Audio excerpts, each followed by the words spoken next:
is Dubai, home to nearly 1 million people and 3,000 square miles of desert. Looking at this lot, you wouldn't guess that Dubai is one of the greatest trading centres in the world, with over $20 billion worth of imports every year. The newest of which is golf. Now you might be thinking the same thing as me here. How the hell can you play golf in the desert? After all, this must be one of the most desolate places on Earth. But the locals here have defied the laws of nature and created 2 of the greatest golf courses in the whole world. Somebody had a vision, and His Highness had a great vision.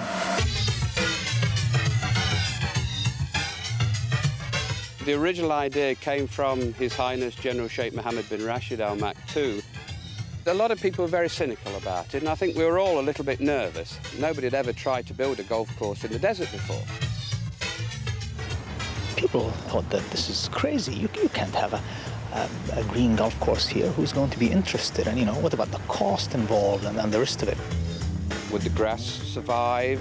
Would it regenerate when it gets worn? Would people play golf in the desert? Would they play in the heat?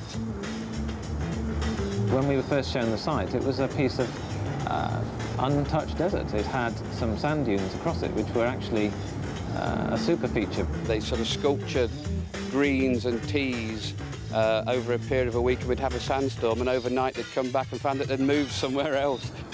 When it was designed, they really didn't have to move very much sand to make the fairways, because fairways often do run parallel and sand dunes tend to form in a parallel way. It would be bound to look like an oasis, because you'd be surrounded by untouched sand, and there was going to be this rectangle of green with lakes and all of this in the middle of it, and that we could then relate to that by providing a sort of an encampment, a meeting area, which was loosely based on Bedouin tents, although Bedouin tents aren't quite like that.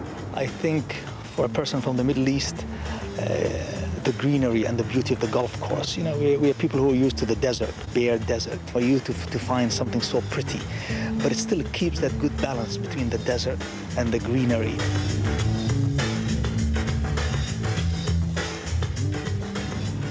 But not all golf courses in Dubai are made out of grass. I'm going to play on one built entirely out of sand. My partners today are expat Peter Gaskin, top Dubai golfer Mohammed Juma, and none other than champion jockey Frankie Dettori, if he ever turns up. Apparently he's in town. He said he'd meet me here. There he is. Hello, boys. You're not starting without me, How are you? Peter, nice to see you. Frankie. Good to see you. This is Peter and Mo. Hi. This is Frankie Dettori. What's your best round, Frankie? Unlucky if I break the 100, let me tell you. You played this course before? No. You played a sand course before? No. It looks a long way. Well, to you, but anything looks a long way to you, doesn't it? Especially the sky. So in 81, you came out here in 81. Did this country club and this course exist then? Yeah, this was actually first built in around 1971. So what can I expect to see? Well, basically, the layout is like any other golf course, except that we actually define the fairways by green marker stakes. And if you actually, within those green marker stakes, you get to play off a mat, which is a preferred lie. If you're out in the rough, you play it like any other golf course. Where you need imagination is when you've got in the area close to the green, or close to the brown as we've got here. So these are golf courses made entirely of sand? Yeah, it's been carved out of the desert. The actual greens are browns. When you get back to Britain, I know you go back to Britain quite often, are you a great bunker player then? I'm actually quite a good bunker player. Yeah. Because you play in the biggest bunker in the world. Exactly. There are 45,000 expats living in Dubai, and they obviously can't all play golf at once. The Crete Country Club has an answer to this. It's called Shotgun. Good afternoon, ladies and gentlemen. I would like to welcome each and everyone to this Friday afternoon shotgun. All play, by the way, will be of white tees for men and red tees for ladies, respectively. 1 o'clock is a shotgun time. The sun is shining where clouds have been. Maybe it's something to do with spring. I feel no older than 17. Maybe it's something to do with spring. a feeling I can't express, a sort of lilt in the air, a lyrical loveliness seems everywhere there. After nearly 40 buggies have revved their little electric engines and raced off to their designated holes, all teams try to complete a round of golf in the fastest possible time. Usually, though, this results in nothing more than everyone reaching the clubhouse bar at the same time. The agonizing sheen on every angry little tree. Maybe it's something to do with spring. Now, I thought Frankie Dettori was just here on holiday, but in fact he spends 4 months out here every year racing horses. So do you work with the horses full time as well? Yeah, every morning. It's not just a jockey, you're not just turning up for the races? It's like Schumacher, he's got to go and get his car ready. Yeah. If he doesn't do it, nobody else does. Yeah. At the end of the day, he's a live animal, so the more you know about them, the better. Yeah. Like a woman. What are you doing? Hitting the ball. Go on, then. Stand there if it was you. Easy, this game, Frankie. Yeah. That's what they say. Golf is a game built on blood, sweat and tears. Jim Jackson is a man who's carved his very own golf course out of the desert, much to the locals' amusement. My father told me when I was a little boy, he said that, you know, they used to go spend time in the desert. That's what was fun. So they used to see probably 2 English guys. And they had these balls that they keep chasing. And I know that one of them was bald, actually, and he was looking so red. His head was so red. And I was telling him, I said, you know, but, you know, these people are strange. When we first come, everybody laughed. I arrived here with my golf clubs from the UK, and the people who met me at the airport says, what's them, you know? And I said, well, a golf club, you know. What do you want them for? Why do you want to go in the desert and hit a little ball? If anybody knows anything about golf, if you're a golfer, you're a fanatic, and you want to play golf. We didn't go and build a golf course. We only put tees and browns in what we thought was the best place. We didn't want to change the desert. We wanted to keep what the desert had. We only wanted to use it. We had no bunkers on it. It was the joke, like, you can't have a bunker at Chargy because it's a big bunker itself.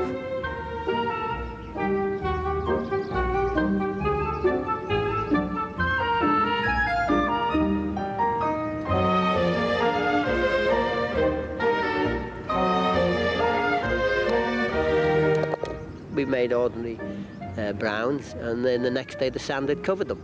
And if you notice, you go around now, we have wedding cake browns, which makes it more difficult. You can't run onto our browns with a scuffed shot. We eventually got 18-hole golf course, which is our present golf course. My name is Muhammad Shiraz. I am working in charge of Wanderwood Golf Club as a ground staff. We have on 6 people, and I am in charge. My duty is to maintain the brown 18 holes golf course. We have mixed sand and oil, and then put on brown, then roll, and then sweep. I enjoy golf.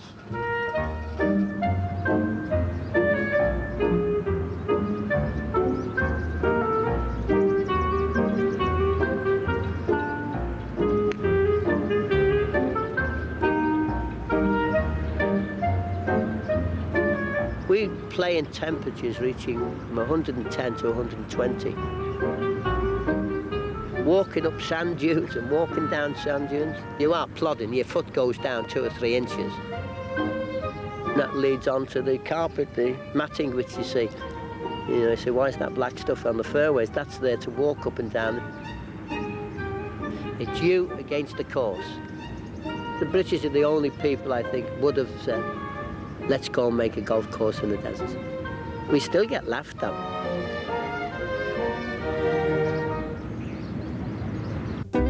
In fact, whatever your golfing fantasy, here it seems the sky's the limit, if you're rich enough.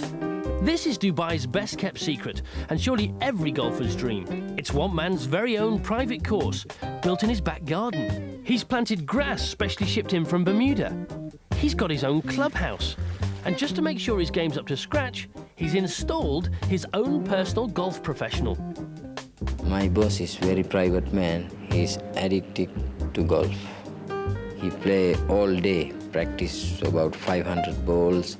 When I give him first lesson, his handicap was 36. Now after 21 months I work here, now his handicap reduced to 22.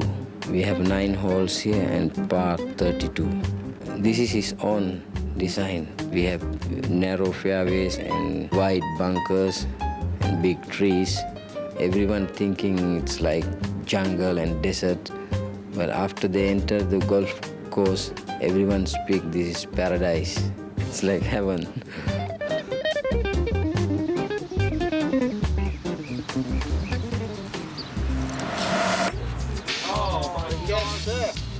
Well, that's all right if you like that kind of thing. But me and the boys, we're still having fun in the sand.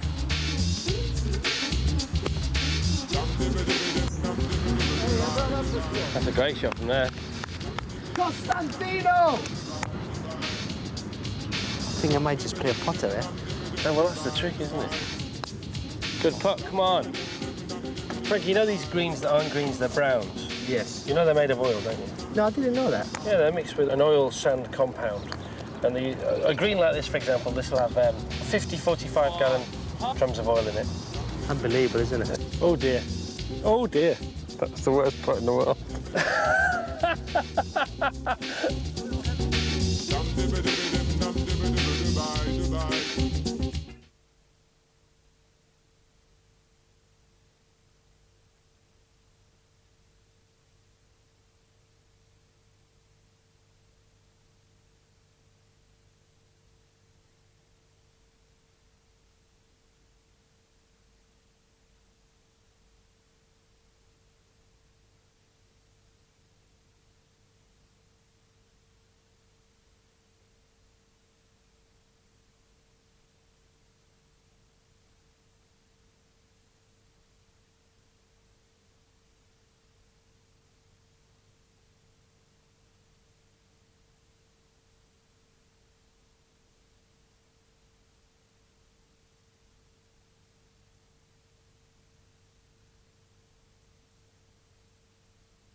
We have here in Dubai the best golf courses in the Middle East. The game is very new to us actually here, but I love the game. I really love the game, and it is something like addiction for me.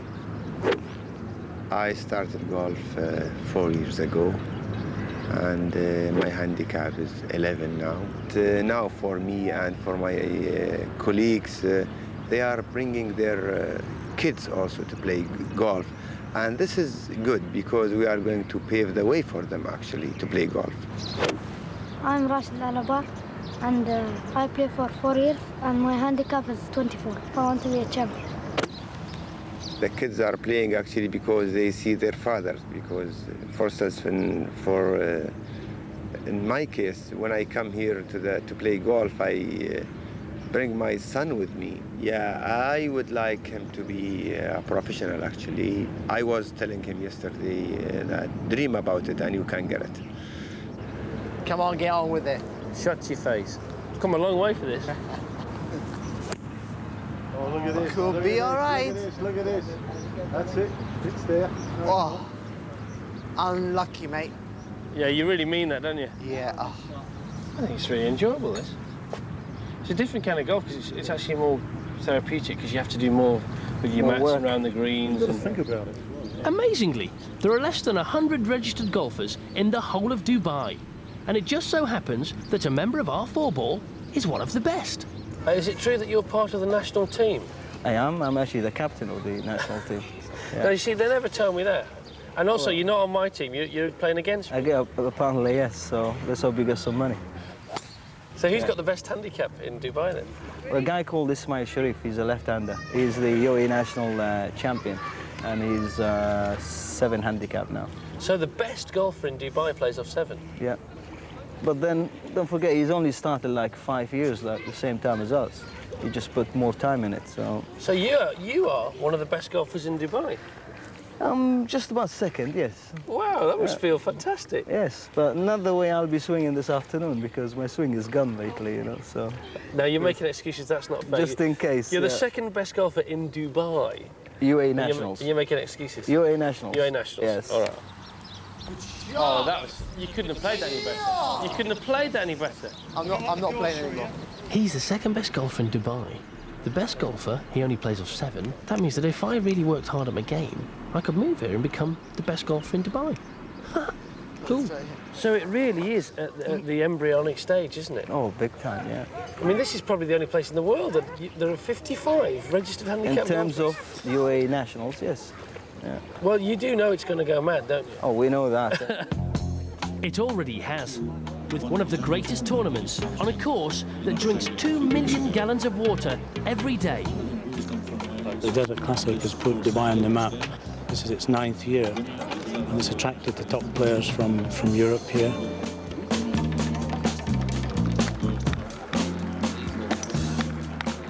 There are times I'd rather be in workshop, maybe when I'm taking triple bogey down and all. But I've had a good day today, so I'd rather be here, I think. By the age of 16, I was off scratch. 20, I played off +4. Me and my dad started playing together. It was either golf or fishing. I chose golf. I think I'm going to make a bit more money at golf than I would do fishing.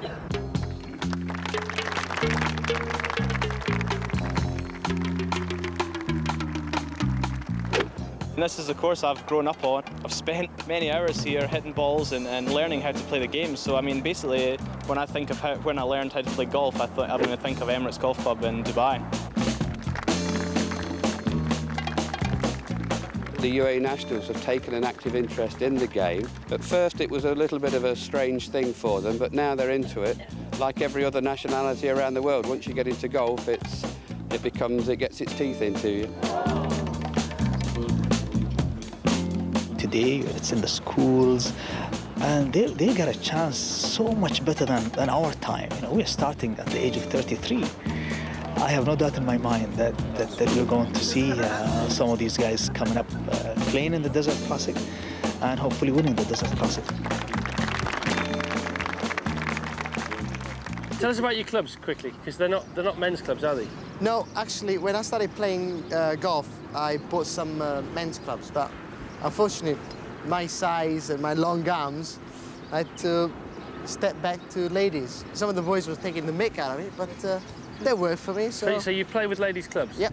Frankie Dettori plays golf with ladies' clubs? Nothing wrong with that, you'll see it in a minute.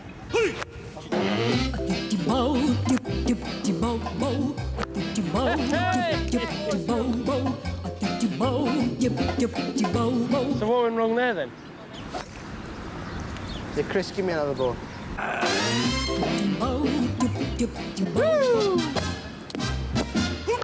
Oh, dear.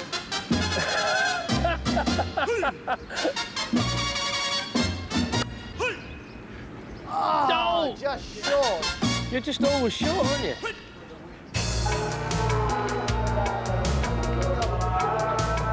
Now, I thought that Dubai made all of its money out of oil. But when you wander into town, you'll discover what really keeps this place ticking. Gold. Dubai is the world's biggest trader. In fact, last year it imported over 600 tons of the stuff. So, it was only a matter of time until someone decided to put gold and golf together.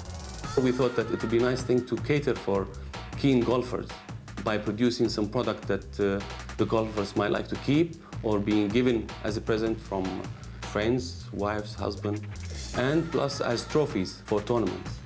We were asked to make some earrings for a lady, something related to golf. So we had to put some diamonds in studs looking like a golf ball. That was around $15,000.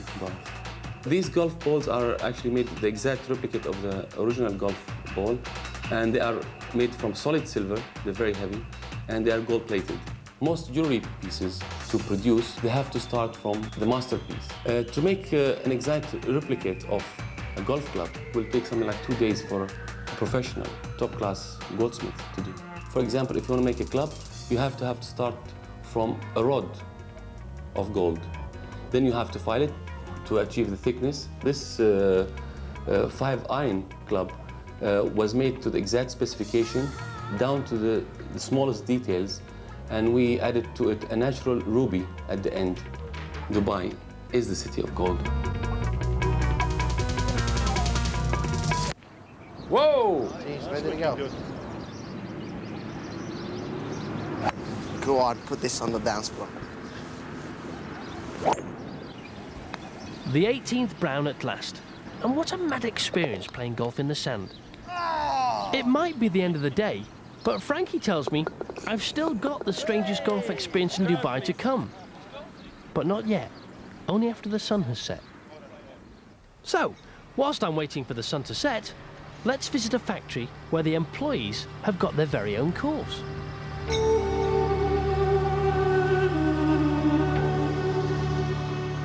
We work here, start work at 7:30 and go on to work until 4:30, 5 o'clock.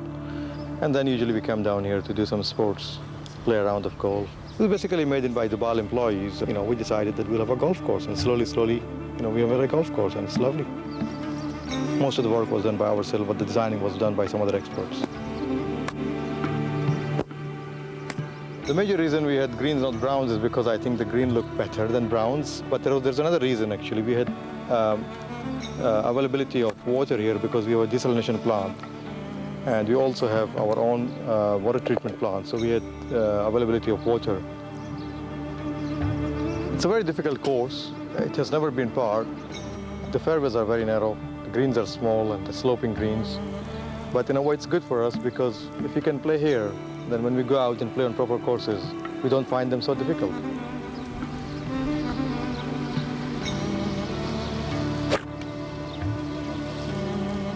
It's a very relaxing game. So really, when we finish work and play a round of golf, we go home maybe more relaxed. You know, our wives like us more, I hope. When my husband, he'll start and he'll speak me about it, and he took me to the golf course, and I watch them, I like it. I know little rules, you know, that's why I'm interested with this one. She wants to play it, but because of the way she dresses, you know, the Islamic dress makes it a bit difficult for her to play. But she still comes on a Friday at Dubai when no one is around, and she'll still be in her gear and hit a few shots, and she enjoys doing that. The women here in Dubai, it is new for us. Actually, it is new for us. And it is very strange it will be if local ladies, she will go to the range and she will play. Everybody, they will speak about her. She's very free, something like this. It needs somebody intelligent to thinking how to play. I think the favorite part of my golfing day is really dressing up. You know, half the game is dressing up. And then the other half is when you go and you see your ball land on the green, and then you make a 15-yard putt right to go right into the hole. That's probably the most pleasing part of it. Anywhere else in the world, this is the last ball that I would be hitting this evening. But not here. Not in Dubai.